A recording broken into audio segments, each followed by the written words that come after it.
우리 하나님 말씀 보겠습니다. 하나님 말씀 로마서 4장 1절로부터 8절까지 말씀입니다. 서로 교독하시겠습니다. 로마서 4장 1절로부터 8절까지 말씀.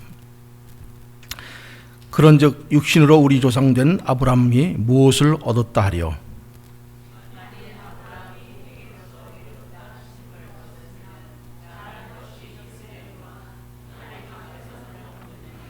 성경이 무엇을 말하느냐? 아브라함이 하나님을 믿음에 이것이 저에게 의로 여긴 바 되었느니라.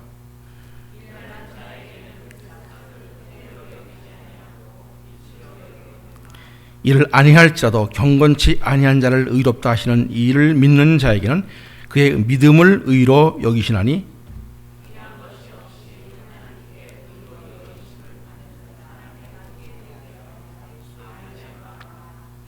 그 불법을 사심을 받고 그 죄를 가리우심을 받는 자는 복이 있고 주께서 그 죄를 인정치 아니할 사람은 복이 있도다 함과 같으니라. 아멘. 잠시 기도하겠습니다.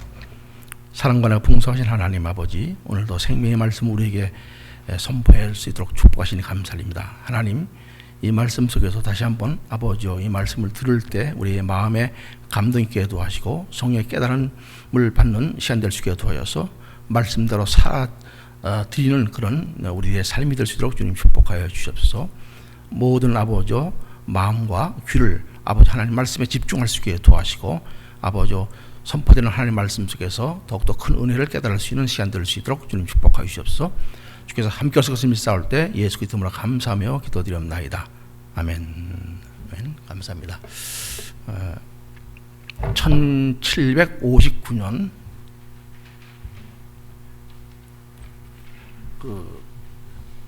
설립된 그런 큰 박물관이 있죠. 영국에 있는 대형 박물관입니다. 이 대형 박물관에 소장되어 있는 소장품들이 600만 점 이상이 된다고 합니다. 이런 많은 인류 문화의 유산과 문명의 귀중한 소장품이 있는 세계적인 박물관이죠. 우리 잘 아는 미국 자연사 박물관도 보면 소장품이 320만 점 정도 된다니까 아마 대형 박물관의 반 정도 되는 것 같습니다. 어쨌든 이런 인류의 귀한 문화 유산을 소장한 그런 곳이 대형 박물관인데, 이 박물관의 관장으로 있던 필립경이라는 그런 관장이 세상을 다 줘도 대형 박물관과는 바꿀 수가 없지만은 저자가 친필로 쓴 편지 한 통만 있으면은 기꺼이 바꾸겠다고 말했던 그런 서신이 있습니다. 그 서신은 바로 사도 바울이 성령의 감동으로 쓴 로마서입니다. 그만큼 로마서의 가치가 귀한 것이다. 이래서 세상을 다 줘도 그 박물관은 바꿀 수 없지만 그 친필 서신만 있으면은 대형 박물관 바꿀 수 있다. 이렇게 이제 고백을 했던 유명한 이야기가 있습니다. 우리도 잘 아는 칼빈은 모든 성경은 로마서에 비추어서 이해되어야 한다고 이렇게 설파하고 있습니다. 바로 로마서는 모든 성경의 주제가 되는 구원에 관한 아주 핵심적인 기독교 진리를 직접적으로 언급하면서 체계적으로 논리적으로 밝히고 있기 때문에 성경이라는 보석 중에서도 다이아몬드 같은 그런 라고 불리기도 합니다. 요즘 우리 교회가 생명의 삶을 통해서 매일같이 새벽 기도와 집에서 로마서의 말씀을 묵상하며 은혜를 더하고 있습니다. 오늘 11일에 묵상해야 될 본문이 여러분들 아침에 그 말씀을 묵상한 사람들은 알겠지만 바로 오늘의 본문인 로마서 4장 1절 8절까지의 말씀입니다. 병원에서 일로 아침에 왔더니 우리 소연이가 뛰어내리면서 할아버지 가정 예배를 드렸는데 할머니와 같이 바로 오늘의 본문 4장 1절부터 8절까지 그런 말씀을 가지고 아마 예배를 드렸나 봅니다. 우리 집사람이 아브라함이 무엇 때문에 의롭게 여김을 받았지 했더니 믿음 때문에 이렇게 얘기를 하더라고요. 그것을 보면서 어쩌면 오늘 본문을 내가 묵상하면서 이거 준비를 했는데 이렇게 인볼사가 아침에 이렇게 그 말씀을 통해서 묵상한 그런 가정들이 있다, 그런 사람들이 있다는 생각하면서 너무 내 자신이 은혜가 됐습니다. 아마 오늘 아침에 이 말씀을 읽으면서 하루 시작한 성들도 있으시겠지만 오늘은 의롭게 되기 위한 필요한 것이라는 그런 제목을 가지고 설교를 통해서 모두 함께 은혜를 더하고자 합니다. 먼저 로마 교회가 어떤 교회인가 하는 것에 대해서 우리 잠시 생각할 필요가 있겠죠. 이방인의 사도로서 부름을 받았던 그런 사도 바울은 예루살렘과 안디옥을 거점으로 해서 중심으로 해서 소아시아와 헬라 지역을 대상으로 해서 세 차례의 전도 여행을 하게 됩니다. 한 10여 년이라는 세월이 흘렀죠. 그런 10여 년이라는 세월 속에서 복음 전도에 열심을 품고서 세웠던 그 교회들이 있는데 가는 곳마다 세워졌던 그런 교회들입니다. 그 대표적인 교회가 우리가 알다시피 에베소 교회와 빌립보 교회, 고린도 교회, 골로새 교회, 또 데살로니가 교회 같은 교회들이 세워졌죠. 이런 교회들을 세우면서 헬라 지역, 그다음에 소아시아 지역에 복음 전파에 힘썼던 그런 이제 사도 바울은 새로운 세계인 스페인과 서반을 향해서 그 지역을 갖다가 복음을 전하기로 이렇게 마음에 품고서 기도를 하던 중에 그 당시 최고의 도시였던 로마에 있는 로마 교회에 여러 번 가고자 시도를 합니다. 그러나 이 그 로마로 가고자 했던 이런 시도는 여러 가지 이유 때문에 지체가 되고 막히게 되게 되죠. 그러던 이제 제3차 전도여행을 마치고 고린도에서 한 3개월 동안 머무는 동안에 그 로마 교회를 통해서 자신이 갈 수 없지만은 언젠가 가게 될 것을 마음에 소원을 두고서 이 서신을 기록해서 보내게 됩니다. 사도 바울이 이토록 로마 교회에 관심을 갖고 있었던 이유 중 하나는 로마 교회가 직접 사도들로부터 가르침을 받지 못한 회심한 일반 성도들에 의해 세워진 교회였기 때문에 그들에게 구원에 관한 진리를 올바로 깨닫게 하기 위해서 그렇게 로마 교회에 진출하게 그렇게 마음을 먹고 있었던 것입니다. 뿐만 아니라 로마 교회를 기점으로 그 주변에 있는 많은 대도시들에게 복음을 증거하고자 하는 발판으로 삼으려는 그런 간절한 마음이 있기 때문에 이 서신을 써서 보내게 됩니다. 로마 교회 성도들은 그 회심한 성도들이 유대인들이 있었지만은 대부분이 이방인들이었기 때문에 기독교가 유대 뿌리로부터 온 것이라고 생각하고 유대인들의 신앙을 모범으로 삼고 있었던 그런 형편이 있었습니다.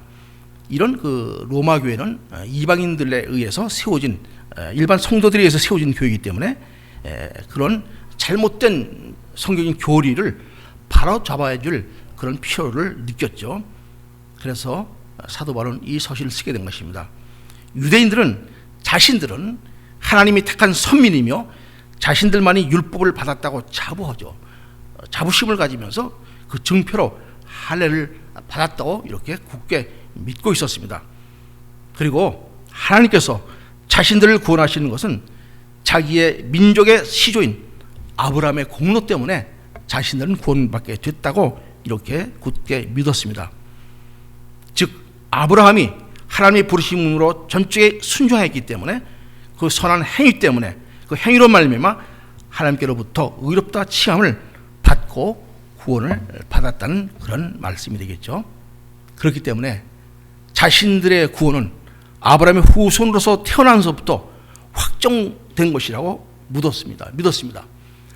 아브라함 후손으로 태어나게 되면 무조건 구원은 생마라 따는 당상이다 이렇게 생각을 한 거죠. 그리고 할례가 그 확실한 증표라고 그들은 생각했습니다. 그리고 이방인들이 구원을 받기 위해서는 자신들과 같이 할례를 행하고 율법을 지켜 행하지 않으면 안 된다고 믿고 또 그렇게 주장을 했습니다. 그러나 사도 바울은 아브라함이 의롭다함을 얻은 것은 그가 선한 행위로 일하는 것이 아니며 믿음으로 되는 것이라고 밝히면서 그의 의롭다함을 얻은 시기는 할례를 받은 후가 아니라 할례를 받기 전임을 밝히고 있는 것을 볼 수 있습니다. 창세기 15장 6절에 그렇게 기록이 되어 있죠. 아브라함이 여호와를 믿으니 여호와께서 이를 그의 의로 여기시고 라고 기록하고 있음을 볼 수 있습니다. 사도 바울은 오늘 로마서 4장에서 창세기 15장 6절에 기록된 말씀을 전제로 해서 이 말씀을 근거로 제시하면서 유대인들이 아브라함이 선한 행위로 구원받았다는 잘못된 신앙을 깨우치기 위해서 오늘 본문 4장 1절에서는 이렇게 유대인들에게 반문하고 있는 것을 볼 수 있습니다. 오늘 본문 4장 1절이죠. 그런즉 육신으로 우리 조상된 아브라함이 무엇을 얻었다 하리요. 이 시간 오늘의 본문을 통해서 의로워지기 위해 우리에게 반드시 필요한 것이 무엇인지 하는 것을 다시 한번 깊이 생각해보고 다시 한번 구원의 핵심적인 진리와 요소에 대해서 확신할 수 있는 그런 시간이 되시기를 바랍니다. 첫째가 우리의 믿음이죠. 오늘 본문 로마서 1장 3절에서는 사도 바울은 믿음으로 의롭게 된다는 것을 증명하기 위해서 유대인의 조상 아브라함을 그 증거로 모범으로 제시를 합니다. 아브라함은 우리 알다시피 믿음의 조상이로 불리웁니다. 이 아브라함이 하나님을 기쁘시게 하며 하나님으로부터 의롭다고 인정을 받은 것은 아브라함이 율법을 준수했기 때문이 아니었습니다. 왜냐하면 율법은 그때 아직 주어지지 않았기 때문입니다. 아브라함은 성경에 기록된 대로 율법이 있기 전에 약 500년 전에 있던 사람입니다. 율법이 아직 주어지지도 않았는데 어떻게 그 율법을 지키는 율법의 행위로 하나님께 의롭다 함을 인정받을 수 있었겠습니까? 좀 말이 안 되죠. 그죠? 율법이 없던 시대에 아브라함이 있었는데 어떻게 그 율법을 500년 뒤에 올 율법을 알고 그걸 지키면서 하나님께서 그것을 통해서 율법의 행위 때문에 의롭다 함을 받을 수가 있었겠습니까? 창세기 12장 1절에 보면 하나님께 부름받은 아브라함에 관한 말씀이 기록되어 있는 것을 볼 수가 있죠. 하나님께서는 아브라함에게 나타나셔서 너는 본토 친척 아비 집을 떠나서 내가 내게 지시할 땅으로 가라고 말씀을 하십니다.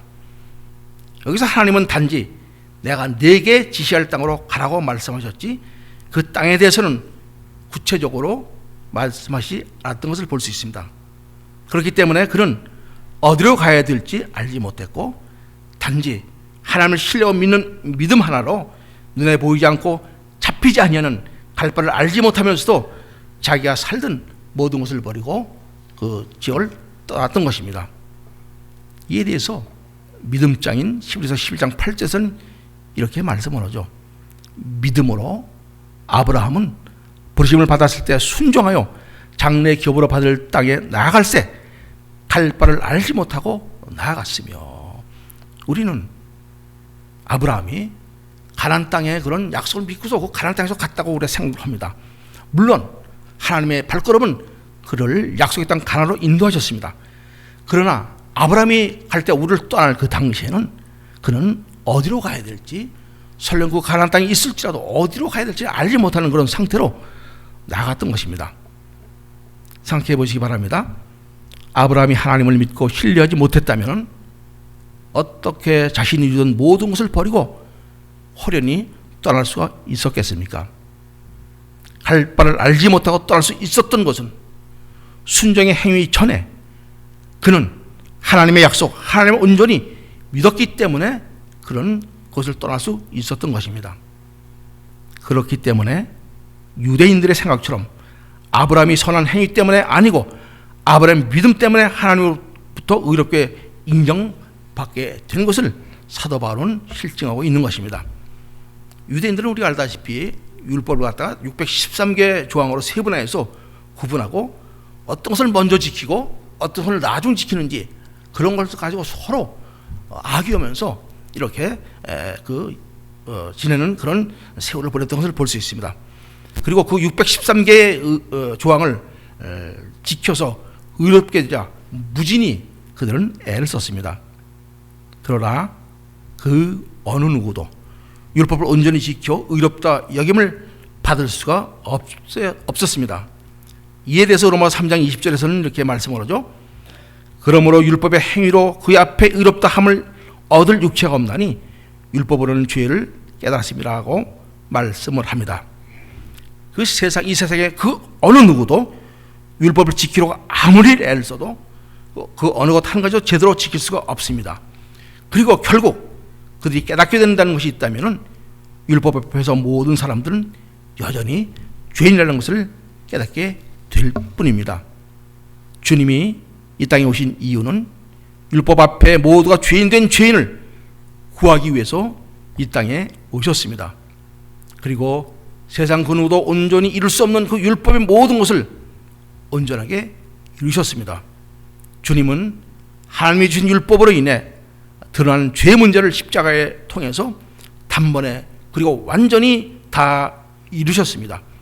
그렇기 때문에 그 사실을 인정하고 받아들이고 그 주님을 믿는 믿음으로 우리는 하나님으로부터 의롭다고 인정을 받게 되는 것입니다. 갈라디아서 2장 16절 이렇게 결론을 내리죠. 우리 한 목소리 한번 같이 읽어보겠습니다. 갈라디아서 2장 16절 말씀입니다. 큰 소리로 함께 읽어보겠습니다. 사람이 의롭게 되는 것은 율법의 행위에서 난 것이 아니요 오직 예수 그리스도를 믿는 믿음으로 말미암은 줄 아는 거로 우리도 그리스도 예수를 믿나니 이는 우리가 율법의 행위에서 아니고 그리스도를 믿는 믿음으로써 의롭다 함을 얻으려 함이니라. 율법의 행위로는 의롭다 함을 얻을 육체가 없느니라. 아멘. 하나님의 의가 되는 믿음은 성경이 말씀하고 있는 하나님을 온전히 신뢰하고 믿는 것입니다. 자신이 믿고 싶은 것만 골라서 믿고 자신이 원하는 대로 하나님을 왜곡해서 믿는 것은 결코 하나님께 인정받는 믿음이 될 수가 없다는 사실입니다. 어떤 상황에서도 하나님을 먼저 온전히 믿고 신뢰함으로 인해서 그리고 그 믿음에 의한 순종을 통해서 하나님으로부터 의롭게 된다는 사실을 우리는 늘 마음 깊이 잊지 말아야 할 것입니다. 그리고 늘 그 믿음을 통해서 흔들리지 않은 믿음의 삶을 최우선적으로 사는 그래서 세상을 믿음으로 이길 수 있는 그런 우리 모두가 될 줄로 믿습니다. 그런 모든 성도들이 되시기를 축원합니다. 둘째, 의로워지기 위해서 절대로 피하는 것이 있습니다. 그것이 무엇일까요? 하나님의 은혜입니다. 오늘 본문 4절과 5절에서는 그 사실에서 이렇게 논증을 하죠. 일하는 자에게는 그 싹을 은혜로 여기지 아니하고 빛으로 여기거니와 이를 아니할지라도 경건치 아니한 자를 의롭다 하시는 이를 믿는 자에게는 그의 믿음을 의로 여기시나니. 무슨 말씀입니까? 어떤 사람이 일을 열심히 해서 그 일한 대가로 싹을 얻는다면 그것은 그 주인으로부터 마땅히 받아야 할 보수이지 주인이 베푼 은혜가 아닙니다. 마찬가지로 우리가 어떤 업적을 쌓고 공로를 세워서 의롭게 된다면 자기 자신이 행한 일 때문에 마땅히 받게 되는 것입니다. 바로 우리가 일한 그 행위 때문에 보수와 싹스를 받게 되는 것이죠. 그리고 우리는 그것을 자신의 자랑거리로 여기게 될 것입니다. 그렇습니다. 우리가 어떤 업적을 쌓고 공로를 세워서 의롭게 된다면 우리는 그것을 자신으로 인해 얻게 된 자랑거리로 여기게 될 것입니다. 자, 모두 나를 봐라. 내가 열심히 노력하고 땀 흘려서 이렇게 했더니 하나님께서 그 대가로 그 보수로 나를 의롭게 하셨다고 이렇게 자랑할 것입니다. 그렇기 때문에 깊이 생각해 보면은 하나님의 은혜가 아니고서는 결코 우리가 자랑할 것이 없다는, 구원받을 없다는 사실을 우리는 스스로 깨닫게 됩니다.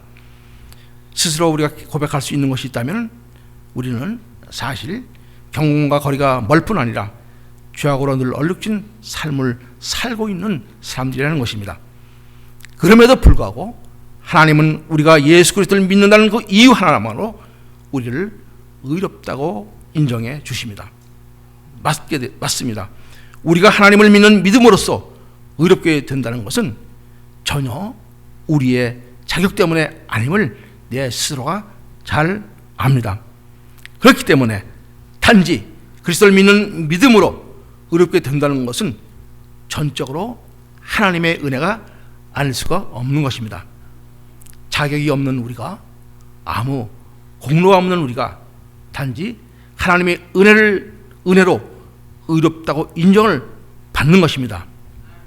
얼마나 가슴 뛰고 놀라운 그런 메시지입니까? 우리가 알다시피 마태복음 20장에 보면 우리가 잘 알고 있는 포도원의 품꾼 이야기가 기록되어 있습니다. 포도원주는 포도원의 품꾼을 쓰기 위해서 이른 아침에 나가서 한 데나리씩 주기로 약속을 하고 하루에 품삯을 주기로 하고서 일꾼들을 불러 모아 일을 시킵니다.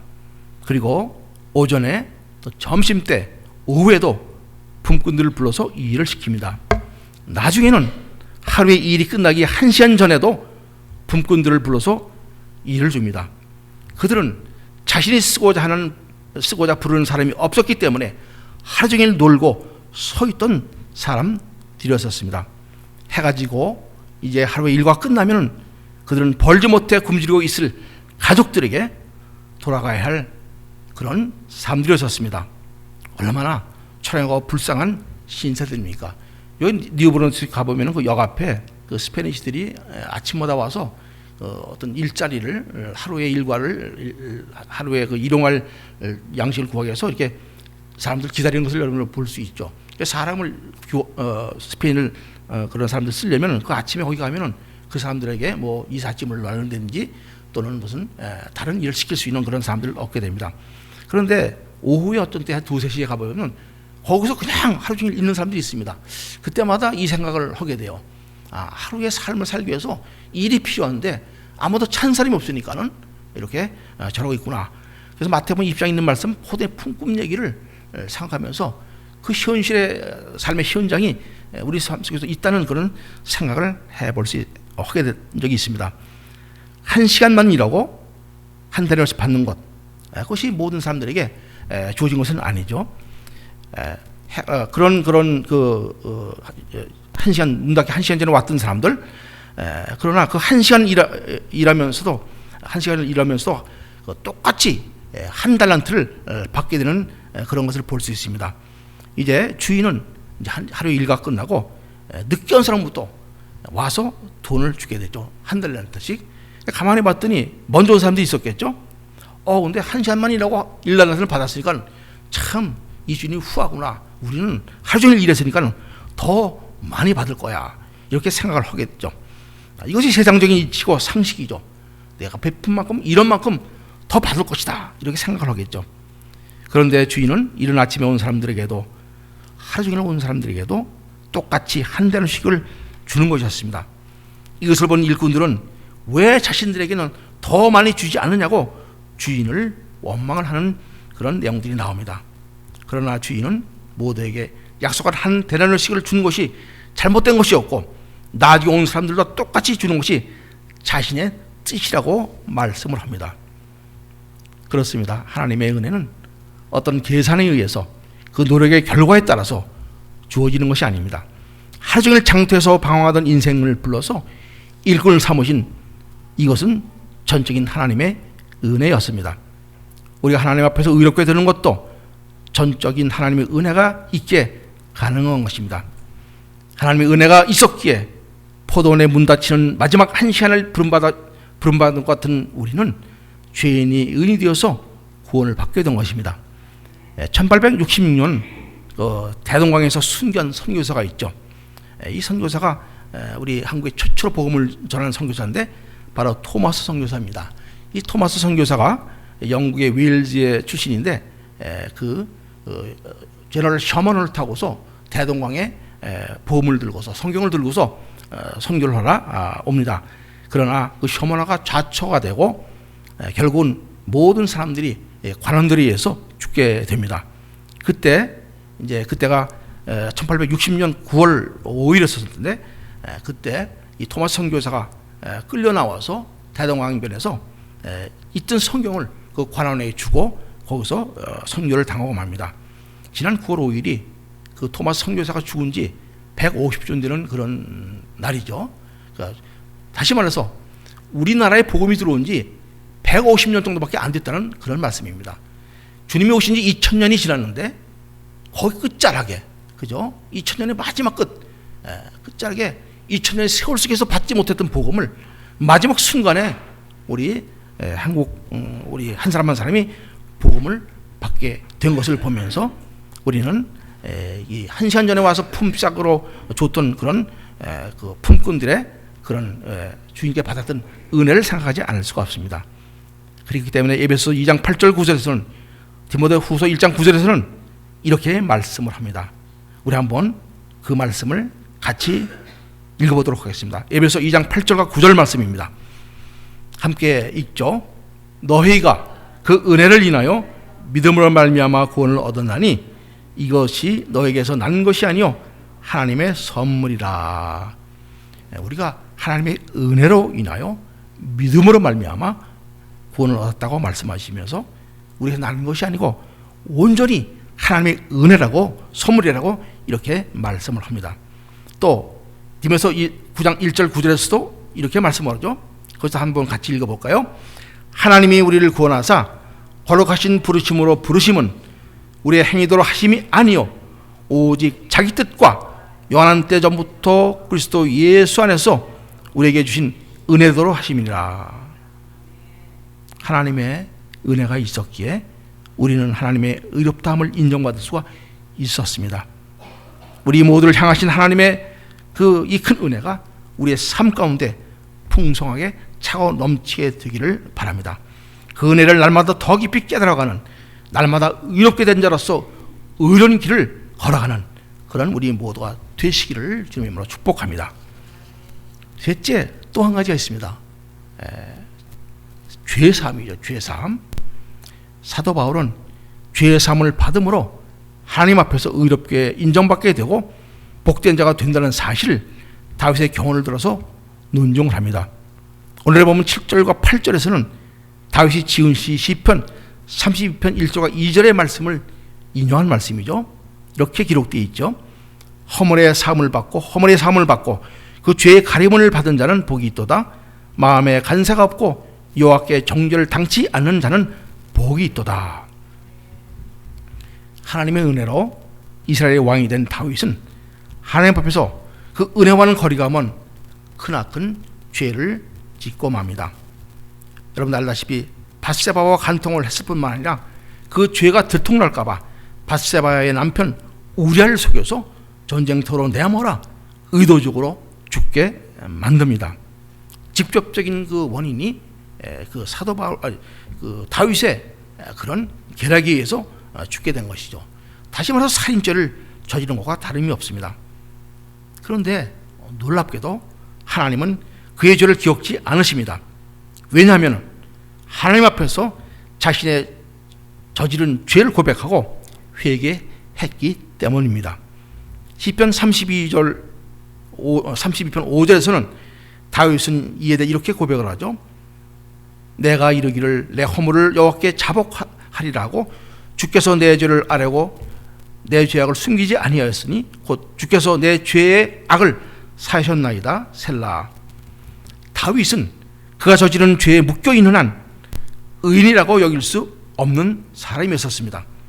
그러나 자신의 죄를 숨기지 아니하고 하나님 앞에 자복하고 회개하였습니다.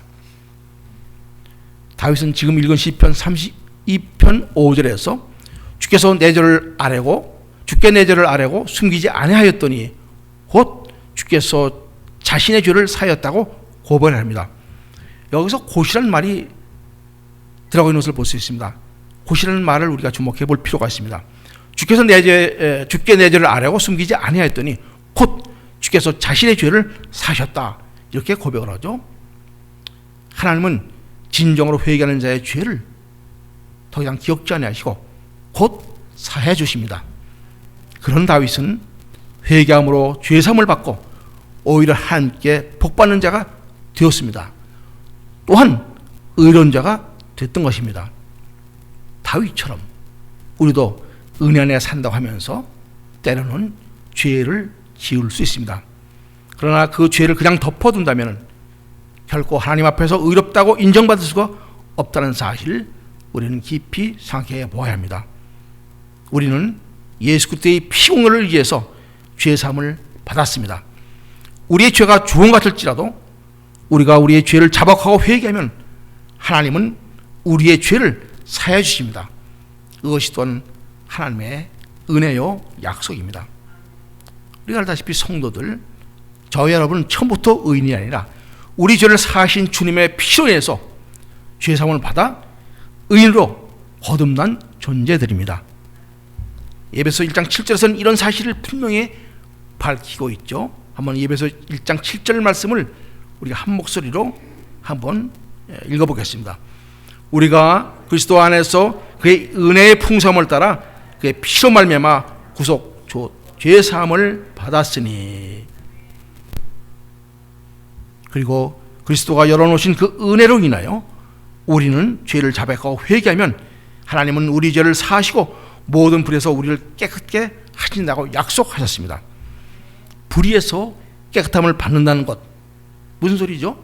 불의에서 벗어나 깨끗함을 받는다, 바로 의롭게 된다는 그런 사실이죠. 이에 대해 성경은 요한일서 1장 9절에서 이렇게 말씀을 하죠. 만일 우리가 우리 죄를 자백하면 저는 미쁘시고 의로사 우리 죄를 사하시며 모든 불의에서 깨끗게 하실 것이요, 모든 불의에서 우리를 깨끗게 하시고 우리를 의로운 자로 인정하시겠다는 그런 하나님의 약속입니다.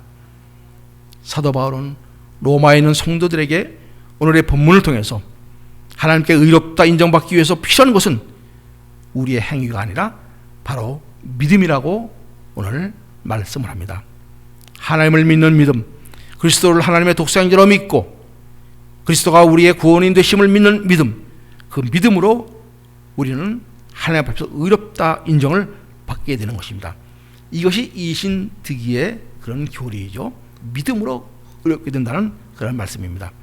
우리가 잊지 말아야 할 것은, 그리고 그런 믿음은 반드시 순종을 동반하게 된다는 사실을 우리는 잊지 말아야 됩니다.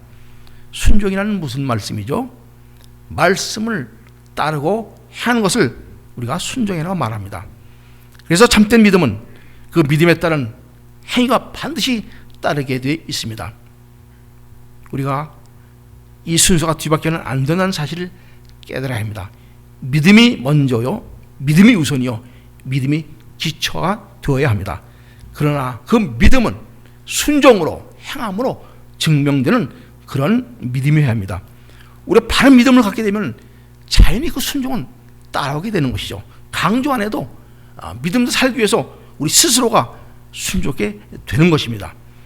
우리가 의롭게 되는 것은 또한 믿음과 함께 하나님의 은혜가 있어야 된다는 사실과 죄 사함으로 의롭게 된다는 사실을 우리가 이 시간 마음 깊이 새기고 하루하루를 믿음으로 하나님의 은혜로 회개를 통한 죄 사함으로 살아서 하나님 앞에 의롭다 인정받는 복된 우리 모든 참정의 성도들이 되시기를 우리 주님으로 간절히 축복하며 축원합니다.